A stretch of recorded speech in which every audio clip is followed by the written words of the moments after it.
इस चैनल से जुड़े सभी विद्यार्थियों को गुड मॉर्निंग। देखिए विद्यार्थी, आप लोग को बायोलॉजी में हम लोग के बीच जैव प्रकर्म के तीसरा हिस्सा यानी पौधे और प्राणियों में परिवहन समाप्त होने वाला है। कुछ खास टॉपिक बचा हुआ है जिसमें आपको मैं सबसे पहला लिम्फ या लसिका के बारे में बताने जा रहे हैं। ये लसिका जो है रक्त की तरह यह भी द्रव कोशिका है, यानी यह भी रक्त की तरह आप लोग को बताया गया है कि रक्त एक तरल योजी ऊतक है। मतलब रक्त और लसिका दोनों तरल योजी ऊतक है और दोनों संवहन यानी परिवहन ऊतक भी कहा जाता है, रक्त को भी और लसिका को भी। लेकिन रक्त हमारे शरीर के सभी हिस्सों में पाया जाता है, लेकिन लसिका हमारे शरीर के कुछ ही हिस्सों में पाया जाता है।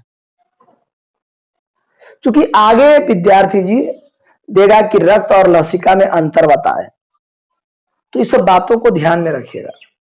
मैं बता रहा हूं, आप तो जानते हैं कि रक्त हर जगह होती है। लसिका के बारे में जब पढ़िएगा तो पता चल जाएगा कि हर जगह नहीं होता है। और एक बात और खास जान लीजिए कि रक्त जो है, आपने पढ़ा कि रंगीन रक्त भी है, लेकिन लसिका जो है रंगहीन है। इसमें भी किसी भी प्रकार का रक्त कण, रंगीन कण नहीं है।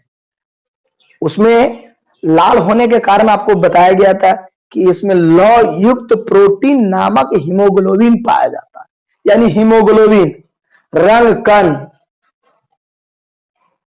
चूंकि रक्त का दो भाग होता है, ठोस पदार्थ और तरल पदार्थ। ठोस पदार्थ के रूप में रंग कण और तरल पदार्थ के रूप में रक्त प्लाज्मा रहता है। आपने रक्त प्लाज्मा के भी बारे में खूब अच्छी तरह से पढ़ा कि रक्त प्लाज्मा रक्त में 50 से 60% रक्त प्लाज्मा होता है। यदि कोई किताबों में 55 लिख दिया गया तो गलत नहीं, 50 से 60 कहने का मतलब 50 से अधिक और 60 से कम, उसका रेशियो में है। तो विद्यार्थी यहां पर लसिका जो है केवल रंगहीन होता है और रक्त रंगीन और रंगहीन दोनों, क्योंकि श्वेत रक्त कण रंगहीन और लाल रक्त कण रंगीन। तो रक्त बोला तो तीनों रक्त को बोध हो गया। तो रक्त जो होता है रंगहीन भी होता है और रंगीन भी होता है, लेकिन लसिका केवल क्या होता है? लसिका तो रंगहीन होता है। और इसके अवयव, लसिका के अवयव के बारे में जानिए। इसमें क्या क्या रहता है? प्रोटीन, वसा, लवण, CO2 अधिक मात्रा में, कार्बन डाइऑक्साइड अधिक मात्रा में होता है और ग्लूकोज तथा ऑक्सीजन बहुत कम मात्रा में होता है। हमारे रक्त में ये ज्यादा रहता है, ग्लूकोज और ऑक्सीजन, क्योंकि ऑक्सीजन हीमोग्लोबिन को ढोने का काम करता है। समझ रहे विद्यार्थी? क्योंकि अंतर में ये सब चीज आपको महत्वपूर्ण काम देगा। अब हमारे शरीर के मांसपेशियों, ऊतकों के गांठ के बीच जो खाली स्थान होती है, उस खाली स्थान में गाढ़े, चिपचिपे, लसलसे, रंगहीन पदार्थ को लसिका कहते हैं। क्या कहते हैं? लसिका कहते हैं। इसका अवयव अभी आप सुना, प्रोटीन, वसा, लवण, कार्बन डाइऑक्साइड, ऑक्सीजन और ग्लूकोज, समझे? तथा इसमें श्वेत रक्त कण लिम्फोसाइड भी रहता है। लिम्फोसाइड आपने कल पढ़ा, जो श्वेत रक्त कण का 5वां हिस्सा बताया होगा, लिम्फोसाइट।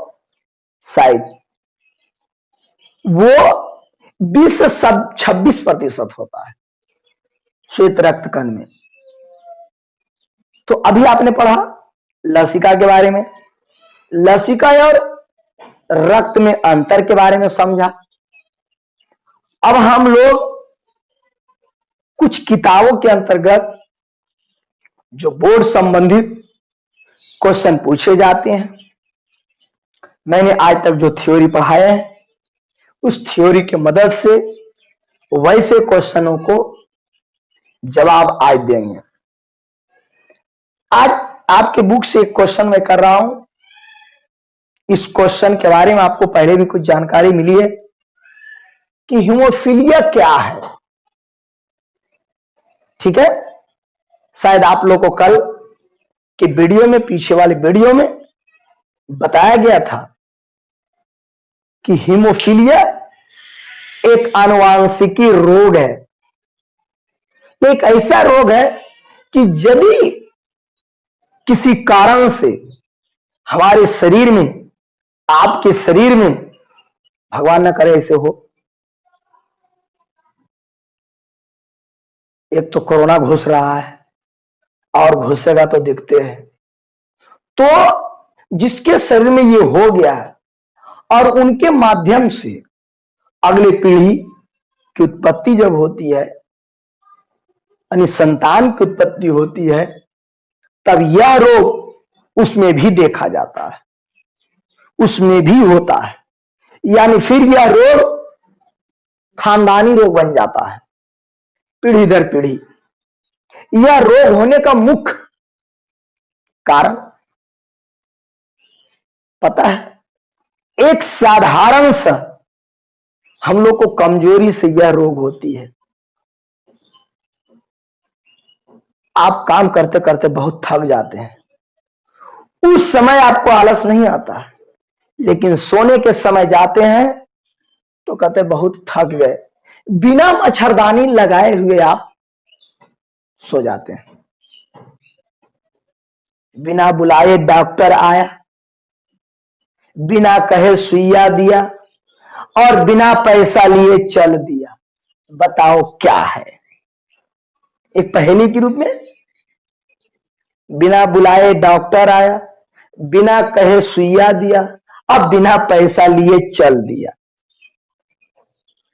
वो है मच्छर। इस मच्छर के लार में हीमोफीलिया वाहक, हीमोफीलिया उत्पन्न करने वाला रसायन पाया जाता है, जो धीरे धीरे धीरे धीरे धीरे धीरे आपके शरीर में प्रवेश करता है बहुत लंबे समय में। ये कोई जरूरी नहीं है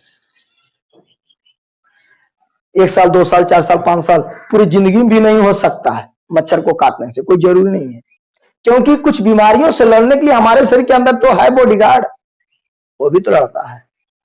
लेकिन यदि आप ऐसा खटिया पर, मचिया पर, सोफा पर, बेड पर, बेडशीट पर सोते हैं जिसमें खटमल हो,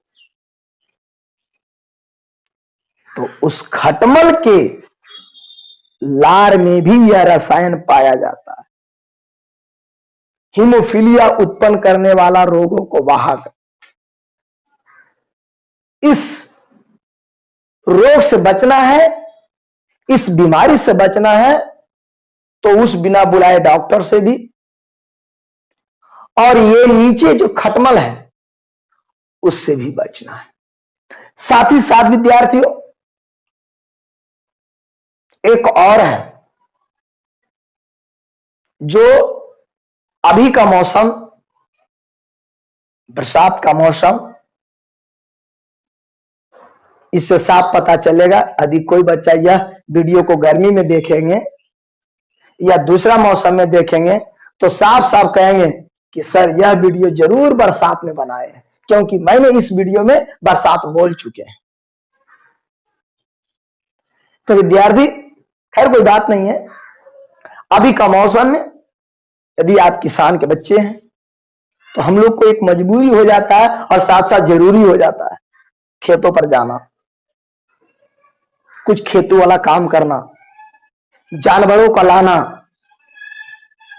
चूंकि हम किसान के बच्चे हैं और गर्व से कहते हैं हम किसान हैं, तो विद्यार्थी जब हम खेतों में काम करने के लिए निकलते हैं तो कभी कलाल रक्त चूसक जोंक पर पड़ता होगा। जोंक का नाम सुनने होंगे, देखे होंगे। ये अक्सर ग्रामीण क्षेत्रों में आहरा, पोखरा, पैन, नदी के पानी में ही मिलते हैं। ऐसे शहरी वाले क्षेत्र में नली का गंदे पानी, कचरा का जहां जमाव हो जाता है, वहां पर भी इसका भी उत्पत्ति होती है। जिस प्रकार से मक्खी मच्छर की उत्पत्ति होती है, उसी प्रकार से विद्यार्थी उस पानी में रक्त चूसक जोंक भी उत्पन्न होता है। और यदि वह आपके शरीर में लगता है, और चूंकि उसका भोजन ही है रक्त, आप देखते होंगे कभी यदि आपके शरीर में लगा होगा यह जोंक, तो वो रक्त को केवल चूसता, उसका नाम है रक्त चूसक जोंक। तो विद्यार्थी इस रक्त चूसक जोंक खटमल और मच्छर के शरीर में, लार में हिपैरिन और हीरोडिन दो प्रकार के रसायन पाया जाता है। हिपैरिन और हीरोडिन ये दो प्रकार के रसायन पाया जाता है। समझ रहे बात? इस रसायन से, एक मिनट,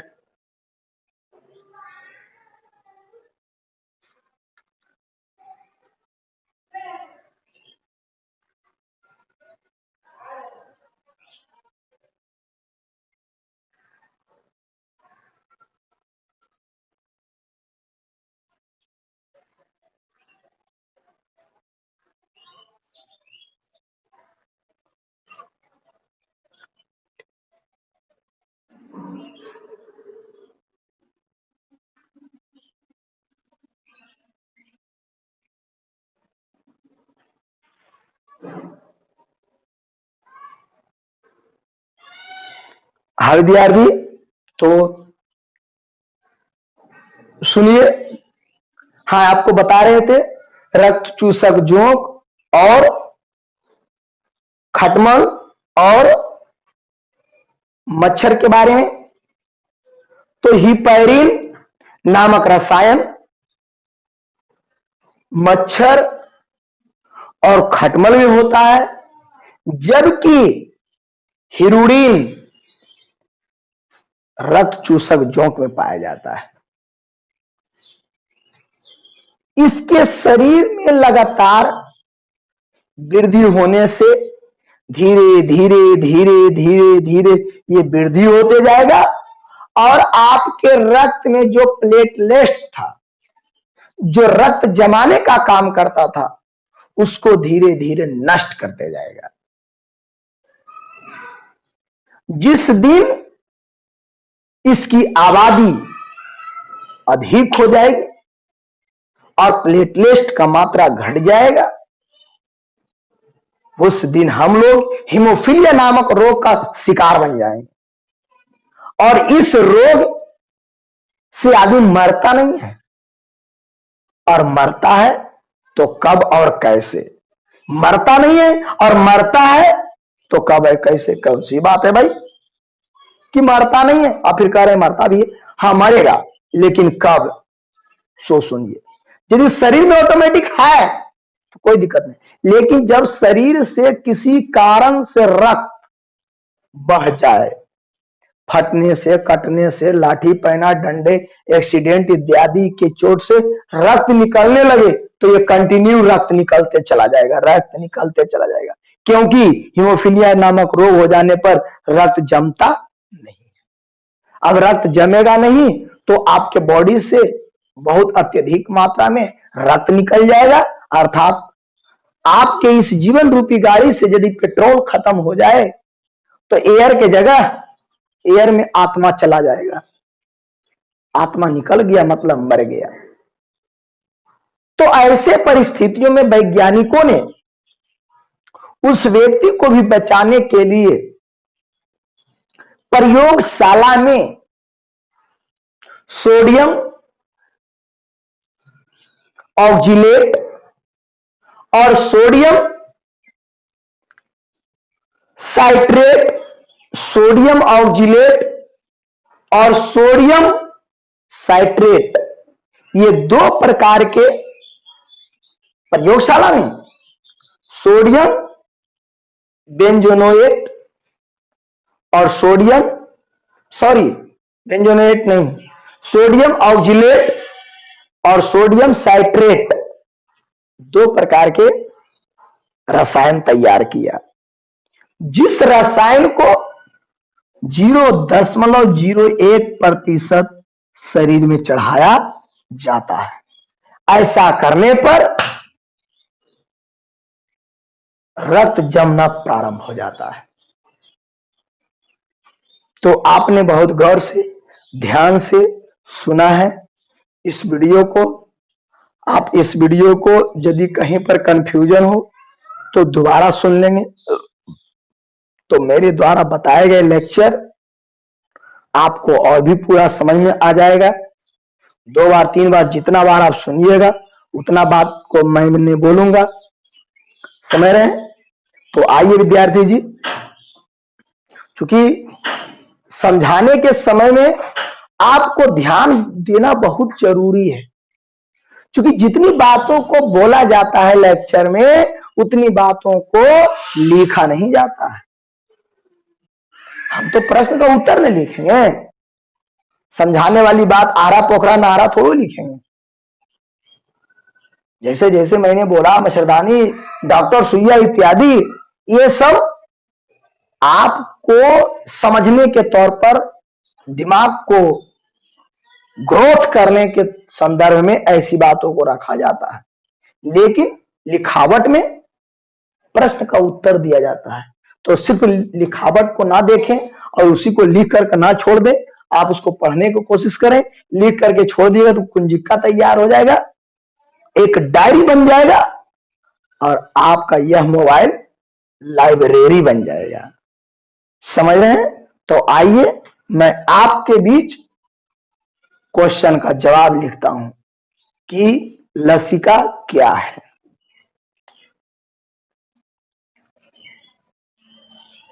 देखिए विद्यार्थी, लसिका क्या है? आंसर विद्यार्थी, हमारे शरीर के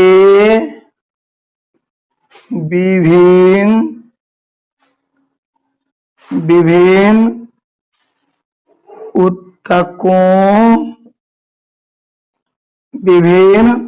ऊतकों और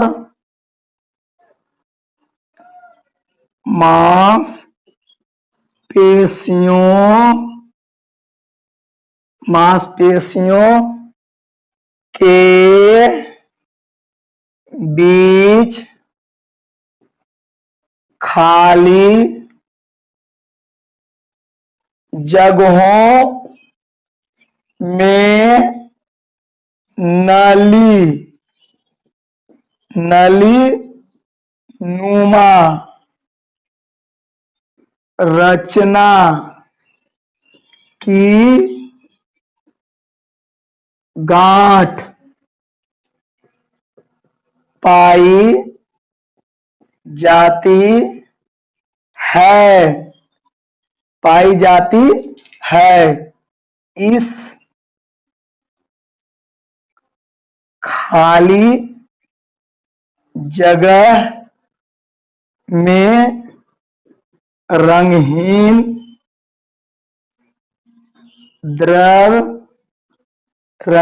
द्रव पदार्थ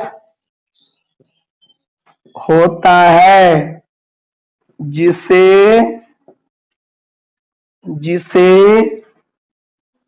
लसिका का कहते हैं, लसिका कहते हैं। इसमें प्रोटीन, वसा, लवण और CO2 अधिक मात्रा में तथा O2 और ग्लूकोज कम मात्रा में होता है। इसके अलावे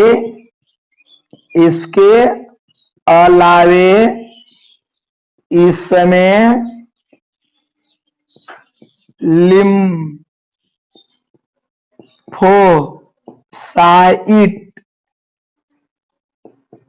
लिम्फोसाइट श्वेत कोशिका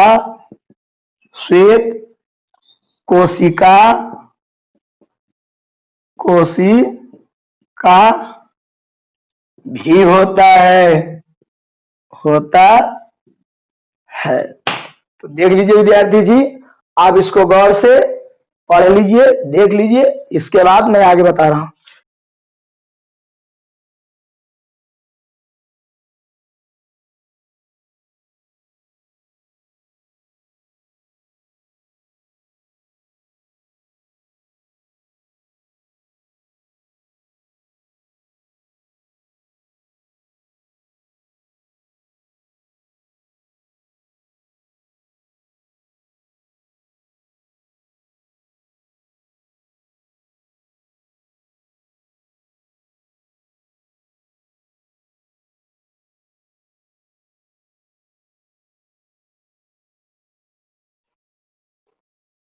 तो देख लिया विद्यार्थी आपने कि हमारे शरीर के विभिन्न ऊतकों और मांसपेशियों के बीच खाली जगहों में नलीनुमा रचना गांठ पाई जाती है ना। नलीनुमा देखो, खाली जगह जो होता है नलीनुमा रचना होती है, उसको लिम्फोसाइट भी कहते हैं। और उसी लिम्फोसाइट की जगह में, खाली जगह में जो तरल पदार्थ, रंगहीन पदार्थ, द्रव पदार्थ जो बोलिए पाई जाती है, उसी को आप क्या कहते हैं? लसिका कहते हैं। इस लसिका में कुछ प्रोटीन होता है, वसा होता है, लवण होता है, कार्बन डाइऑक्साइड अधिक होता है, ऑक्सीजन और ग्लूकोज की मात्रा कम होता है। और इसके अलावे श्वेत रक्त कण का 5 प्रकार आपको बताया गया था, जिसमें लिम्फोसाइट भी होता है। लिम्फोसाइट की मात्रा 20 से 26% होता है, बट यहाँ पर नहीं, इसमें बहुत कम मात्रा में होता है, लेकिन श्वेत रक्त कण इसमें होता है। समझ रहे हैं विद्यार्थी जी? ध्यान से देखिए, गौर से आपने देखा, सुना। अब हम इसको पोताई कर रहे हैं, देखिएगा। अब मैं आगे बता रहा हूं विद्यार्थी, उसके बारे में आप बहुत ध्यान से सुनिएगा, बहुत इंपॉर्टेंट है, VVI है, ये एग्जाम में पूछता है बोर्ड दृष्टि से, है ना। और आप लोग को एक आवश्यक सूचना यह है कि आप लोग के सिलेबस से कुछ सिलेबस काटा गया है।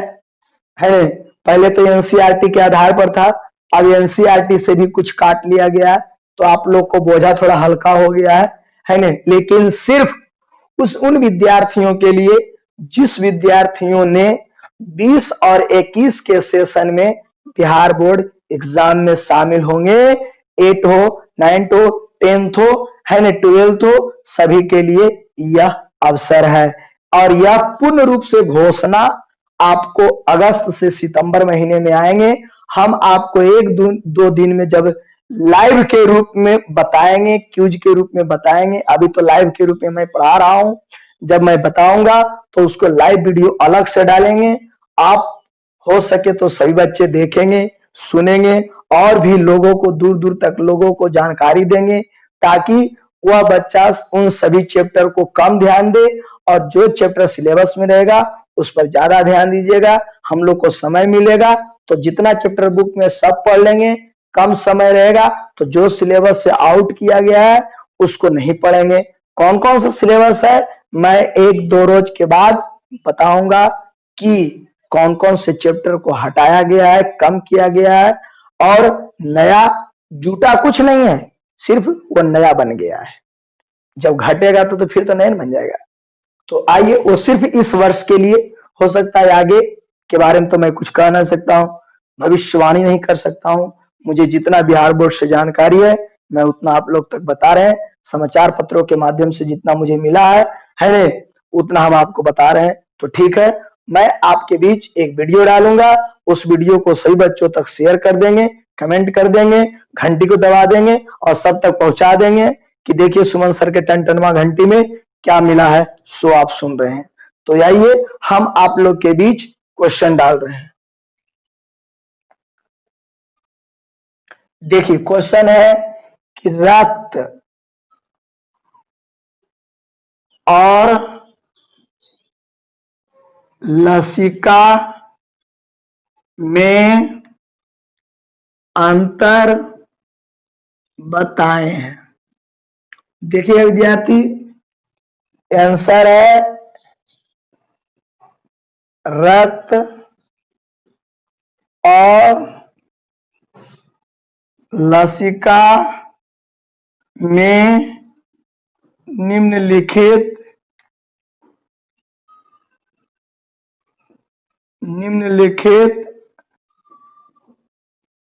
अंतर है।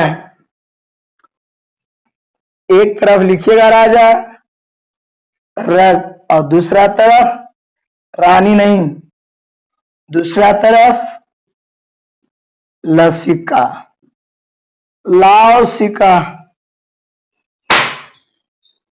पहला पॉइंट इसमें क्या होगा, यह रंगीन और रंगहीन दोनों प्रकार के होता है। यह रंगीन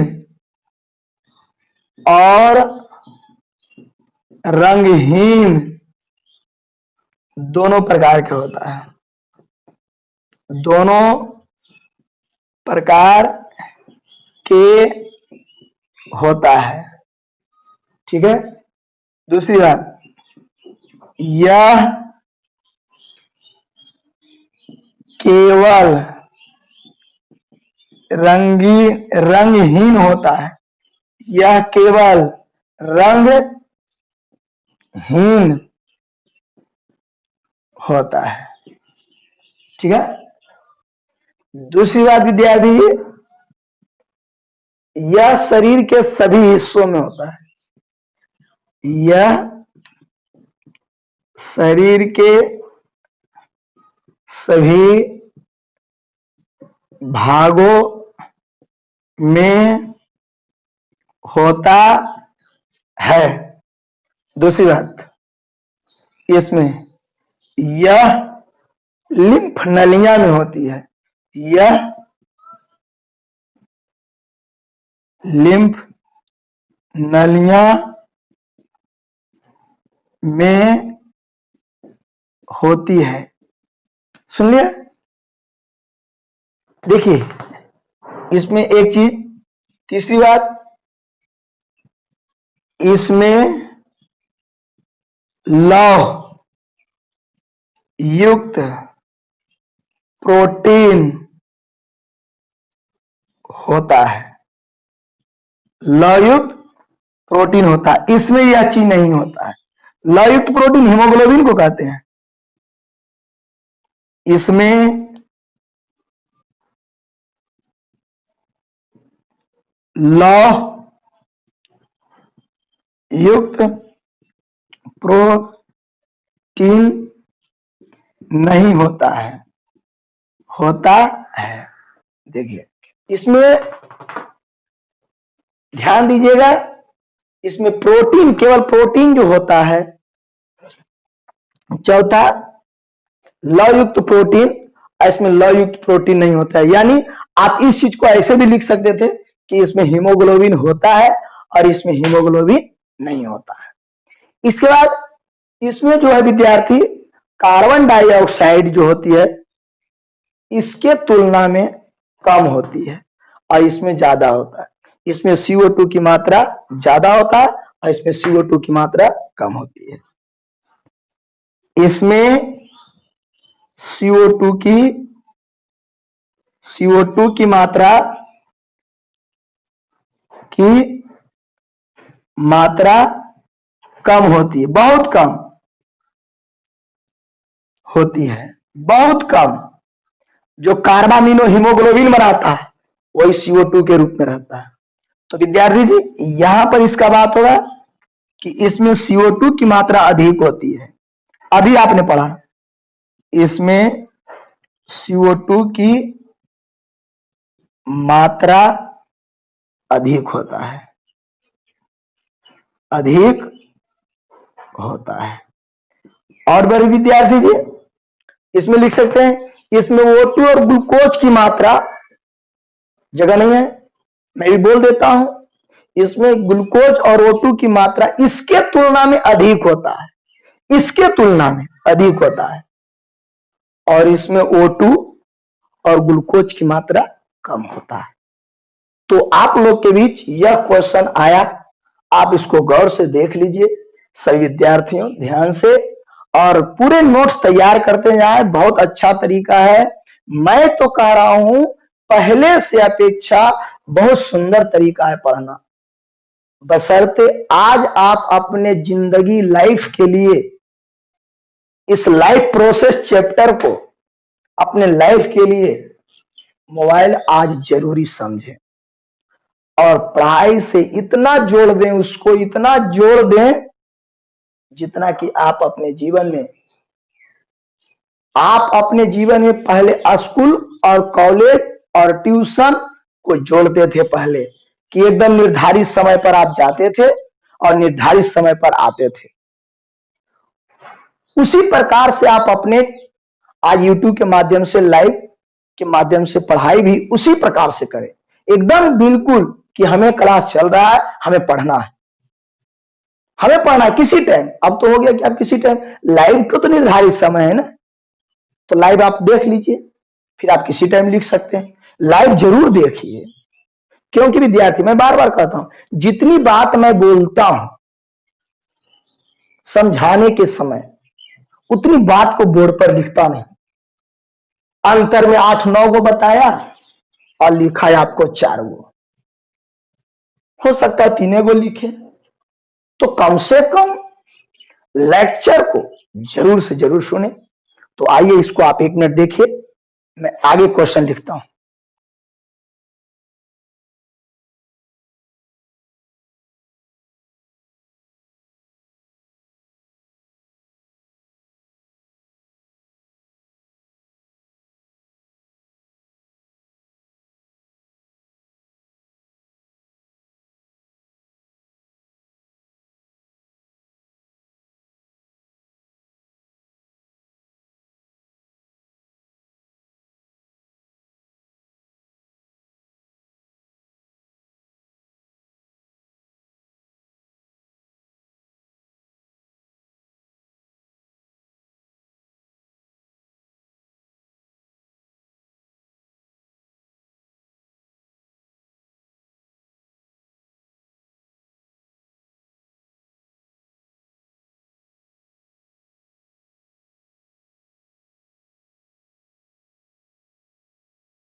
तो देखिए मैं इसे साफ कर रहा हूं, ध्यान दीजिएगा।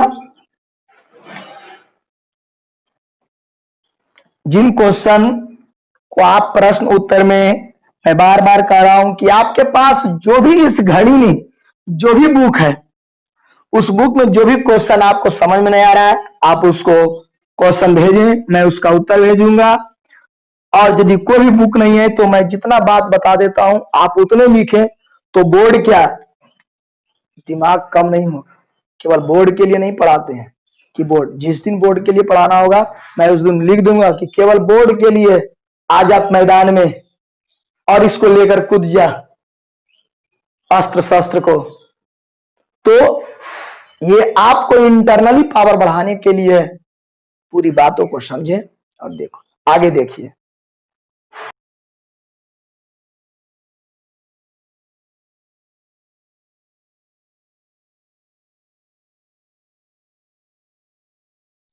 देखिएगा क्वेश्चन,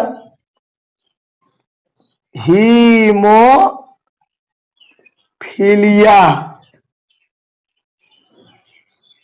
रोग क्या है?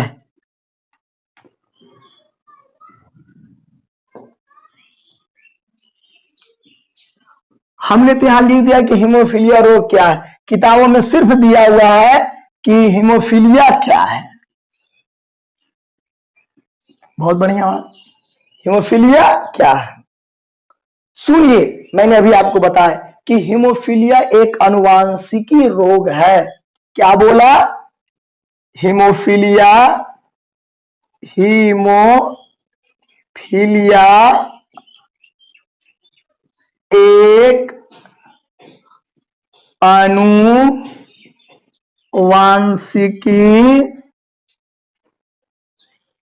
रोग है। यह रोग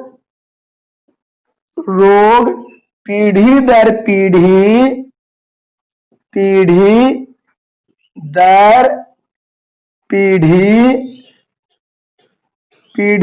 पीढ़ी चलता रहता है।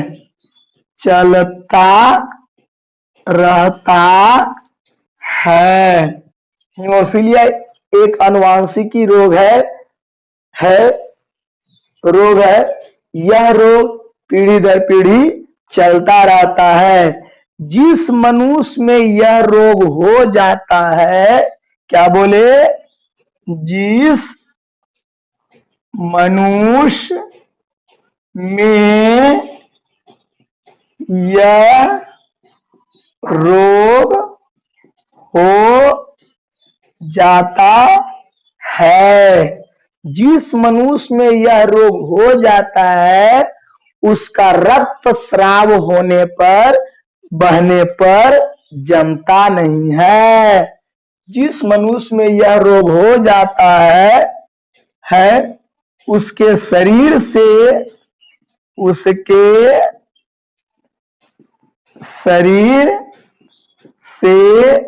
किसी कारण से रक्त स्राव होने पर जमता, यानी थक्का नहीं होता है। सुन लो बाबू, फिर से, हीमोफीलिया एक अनुवांशिकी रोग है। यह रोग पीढ़ी दर पीढ़ी चलता रहता है, क्योंकि पीढ़ी दर पीढ़ी को ही अनुवांशिकी कहते हैं। जिस मनुष्य में यह रोग हो जाता है, उसके शरीर से किसी कारण से रक्त स्राव होने पर जमता, यानी थक्का नहीं बनता है, जिसके कारण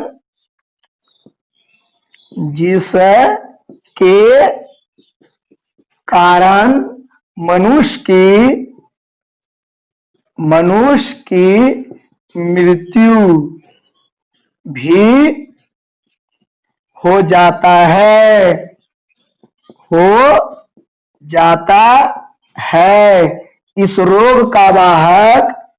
इस रोग का वाहक मतलब किसके मदद सहायता से यह रोग होता है? वाहक, घरेलू वाहक मच्छर, खटमल और रक्त चूसक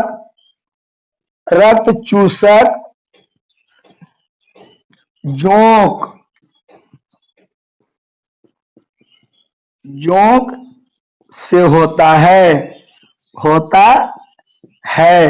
क्योंकि इसके लार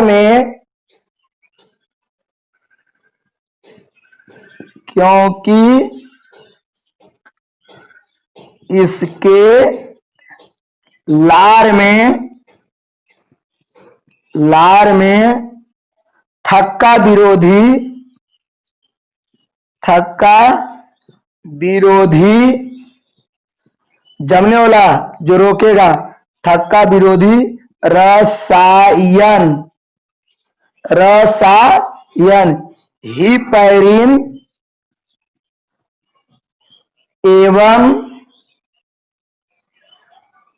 और कर देते हैं हिपैरिन और हिरुडिन, हिरुडिन रसायन होता है, रसायन हिपैरिन और हिरुडिन होता है।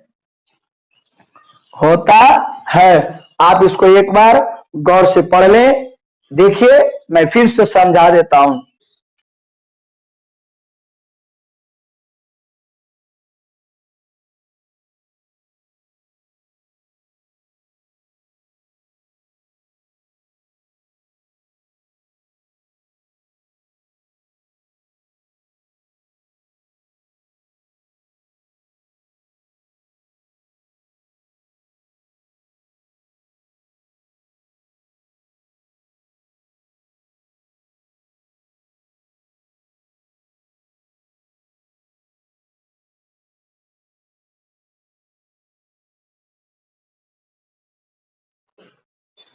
तो हाँ देख लो विद्यार्थी जी, फिर से हीमोफीलिया एक अनुवांशिकी रोग है। यह रोग पीढ़ी दर पीढ़ी चलता रहता है।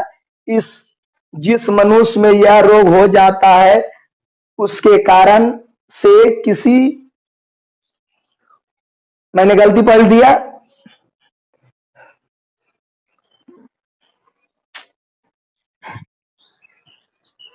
देखिए विद्यार्थी, हीमोफीलिया एक आनुवांशिकी रोग है। यह रोग पीढ़ी दर पीढ़ी चलता रहता है। जिस मनुष्य में यह रोग हो जाता है उसके शरीर से किसी कारण से रक्तस्राव होने पर जमता यानी थक्का नहीं होता है, जिसके कारण मनुष्य की मृत्यु भी हो जाती है। कहने का मतलब हुआ कि यह रोग ऐसा है कि पीढ़ी दर पीढ़ी चलते रहेगा और इस रोग के कारण रक्त जमता नहीं है। कब? जब रक्त का स्राव बहना हो जाता है तब। इस रोग को होने का जो कारक है वह मच्छर है, खटमल है और रक्त चूसक जोंक है ने। ये इन ये मच्छर और खटमल को थक्का विरोधी रसायन हिपैरिन है, क्योंकि और के बाद लिखा हुआ है जोंक, तो और के बाद देखो हिरुडिन लिखा हुआ है, यानी मच्छर और खटमल के लार में क्या होता है? हिपैरिन। और ये देख रहा है जोंक के लार में क्या होता है? हिरुडिन। यह थक्का विरोधी रसायन है, मतलब जो रक्त जम रहा था उसको जमने को विरोध करता है। तो ऐसे परिस्थिति में यदि मनुष्य रहा इस बीमारी में तो उसको कोई कारण ऑपरेशन करना है या इत्यादि कुछ काम करना है तो क्या वो बचेगा? नहीं बचेगा। इसलिए वैज्ञानिकों ने सोडियम साइट्रेट और ऑक्जेलेट, ये दो प्रकार के थक्का बनाने वाला रसायन निर्माण किया है, जो उस समय 0.01% मिलाकर चढ़ाया जाता है, जिसके कारण रक्त जमता है। समझ रहे बातों को? आप इसको गौर से देखा, सुना और आगे देखिएगा।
तो देखिए विद्यार्थी, मैं बहुत इंपॉर्टेंट बात आप लोग के बीच ला रहे हैं। वो है क्या?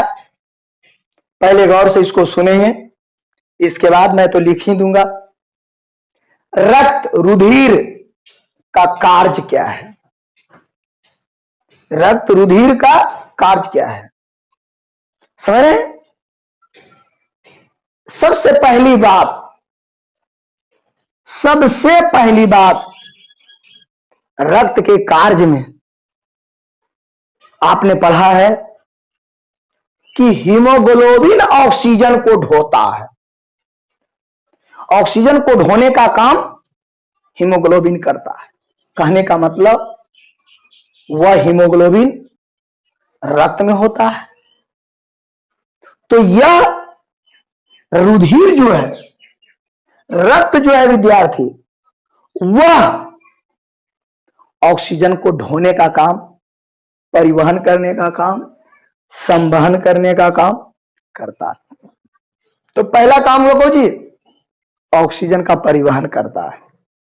दूसरा, जो अभी आप नहीं पढ़े हैं, आपको बताया जाएगा हमारे शरीर में सिर, गला और पेट, 3 ऐसा अंग है जहां अंतःस्रावी ग्रंथियां होती है। इन अंतःस्रावी ग्रंथियों में हार्मोन का निर्माण होता है। इस हार्मोन के निष्कासन के लिए कोई परिवहन नलियां नहीं होती है, इसलिए नलिका विहीन ग्रंथि भी इसे कहा जाता है। तब वहां से हार्मोन निकलेगा कैसे? तो रक्त में घुल कर करके, रक्त में घुल कर करके हार्मोन निकलता है और शरीर के विभिन्न भागों में पहुंचता है। यह चैप्टर कंट्रोल चैप्टर है, कोऑर्डिनेशन एंड कंट्रोल, समन्वयन और नियंत्रण चैप्टर का है। आप लोग को स्टूडेंट फ्रेंड के आधार पर 5वां चैप्टर, तो 5वां चैप्टर में मैं बात करूंगा। लेकिन यहां बात तो याद रहे कि यह ऑक्सीजन कोड होता है, दूसरा यह हार्मोन कोड होता है, और तीसरा आप यदि भोजन करते हैं उसका पाचन होता है, और पाचन होने जो ऊर्जा उत्पन्न होती है वह ऊर्जा को भी शरीर के विभिन्न भागों में पहुंचाने का काम रक्त ही करता है, रक्त ही करता है। तो तीसरा बात हो गया ऊर्जा परिवहन करने का काम। चौथा बात भी होता है, और वो है क्या चीज? तो ध्यान से सुनिएगा। पहला बात आपको तो मालूम हो गया, ऑक्सीजन कोड होता है। दूसरा बात भी मालूम हो गया, हार्मोन कोड होता है और शरीर के विभिन्न भागों में पहुंचाता है। तीसरा बात भी तो मालूम हो गया कि यह ऊर्जा पहुंचाने का बात करता है, काम करता है, शरीर के विभिन्न हिस्सों में ऊर्जा पहुंचाता है। और अगला बात जो है वो भी है क्या?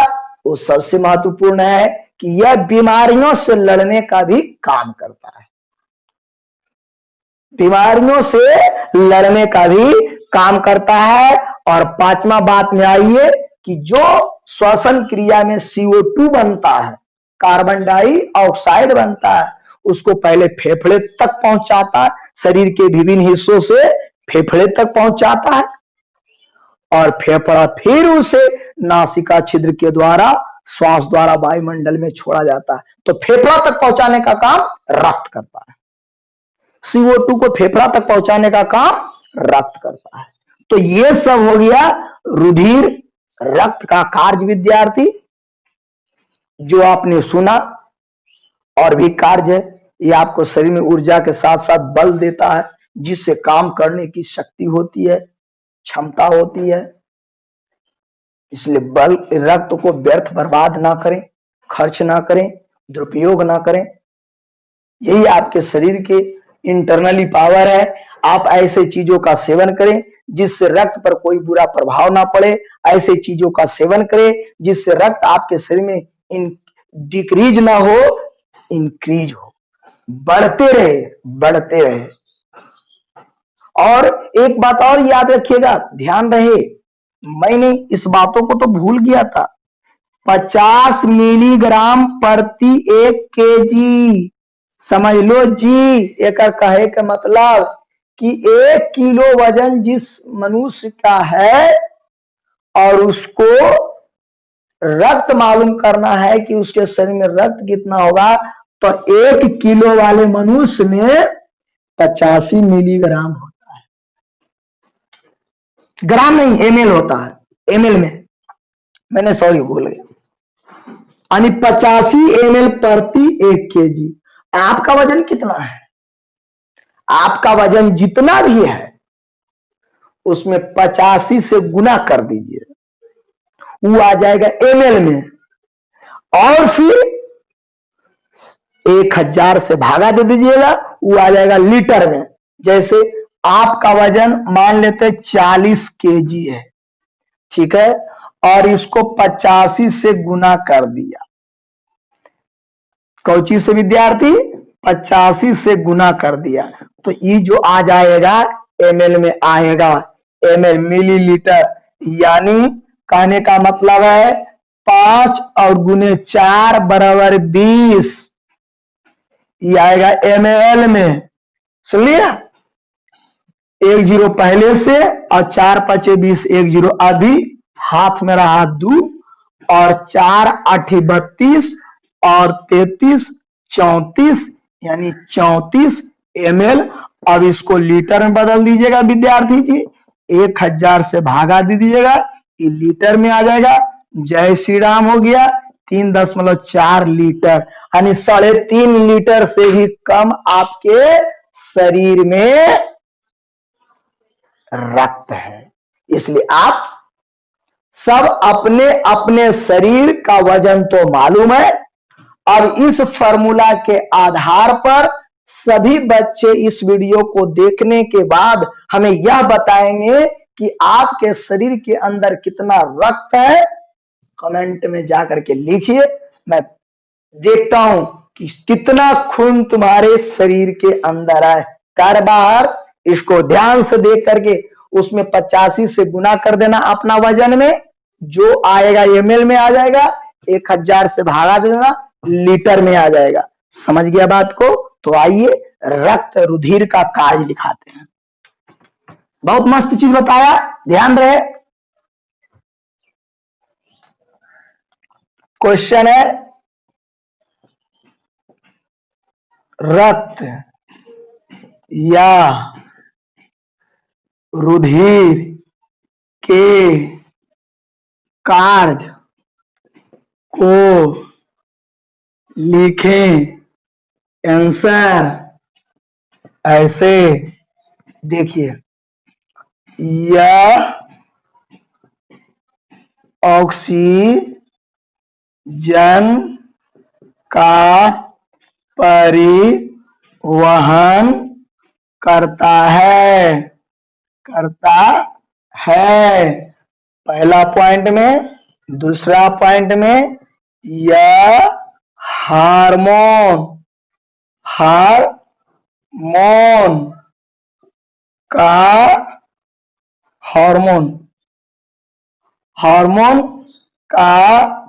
परिवहन करता है।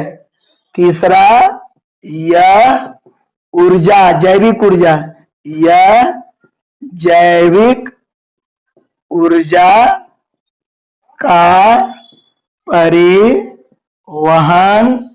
करता है।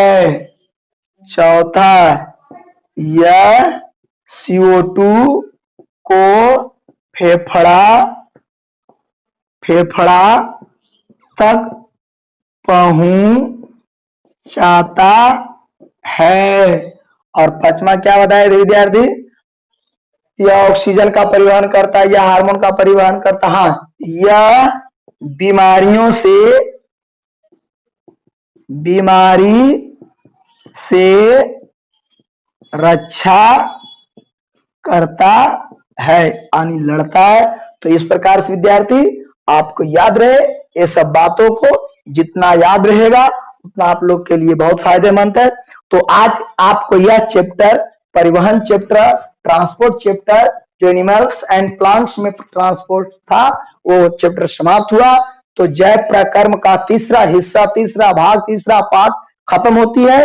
तो आपको अंदर जो भी कोई क्वेश्चन हो तो कमेंट बॉक्स में क्वेश्चन को करेंगे, हो सकेगा तो मैं उसका जवाब आप तक पहुंचाने का कोशिश करूंगा कि आपका क्वेश्चन आप तक पहुंच सके। क्योंकि क्वेश्चन जब पूछा जाता है तो बहुत सारा क्वेश्चन है, 25, 30, 40, 50, 100। तो विद्यार्थी जी, आपको क्वेश्चन आप तक पहुंचने में समय हो सकता है, परंतु निश्चित पहुंचेगा। तो इस बात को आपके अंदर याद रहे कि आप इन तीनों चैप्टर से, स्टूडेंट फ्रेंड में 3 अलग अलग चैप्टर बना दिए गए हैं। आलोक प्रकाशन में पॉइंट करके, आधार के अलग अलग करके बनाया गया है, और एनसीईआरटी में भी अलग अलग पार्ट में पोषण, शोषण, परिवहन के बारे में पढ़ाया गया है। तो मैं अगला दिन जो साइंस में स्टार्ट करेंगे वो रहेगा केमिस्ट्री। क्या रहेगा? केमिस्ट्री। आपको फर्स्ट एक्सरसाइज केमिस्ट्री में रासायनिक अभिक्रिया के बारे में पढ़ाया जा चुका है, आपको तत्वों का वर्गीकरण पढ़ाया जा चुका है, और फिर मैं आपको अगला दिन दूसरा अध्याय के साथ मिलूंगा। तब तक के लिए इस चैनल से जुड़े सभी विद्यार्थियों को नमस्कार के साथ साथ धन्यवाद भी करता हूं, जो कि आप दूर रह करके भी मेहनत कर रहे हैं, है ना। तो चलिए विद्यार्थी, आज इस चैनल से आप लोग सभी को धन्यवाद।